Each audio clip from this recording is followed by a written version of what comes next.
Magluto naman po tayo ngayon ng simpleng ulam, may kikong tawagin. Familiar po ba kayo neto? Yung ganitong ulam at syempre be thankful kung ano ang meron dahil dito po sa probinsya kahit wala pong sahog ng mga nilulutong ulam ay goods na po yan sa amin.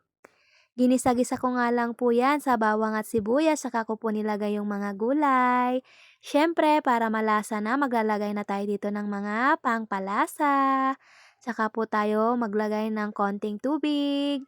Ito yung ulam na madali lang din maluto. Maglagay naman po tayo ngayon ng konting toyo at oyster. Siyempre, kahit nagtitipid po tayo, maglalagay tayo ng 1 kilong manok, charis. Ay, napaka-OA. Tansya-tansya lang po yung paglagay natin. Kung sakaling kulang pa ang mga pangpalasang nilagay natin, pwede tayong magdagdag mamaya. At pag nakulo na nga, ilalagay na natin yung Mickey. O, 'di ba? Napakamadaling iluto, mga kabeshi kong probinsyana.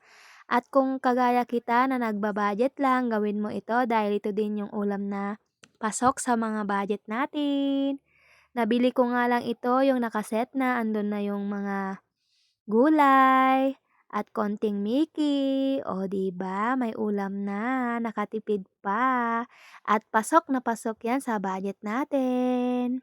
Mas masarap nga ito pag malapot-lapot. Kaya maglalagay po tayo ng konting tinunaw na arina o ready to serve na tawagin na ang buong pamilya. Kainin habang mainit-init Kain po tayo. pa.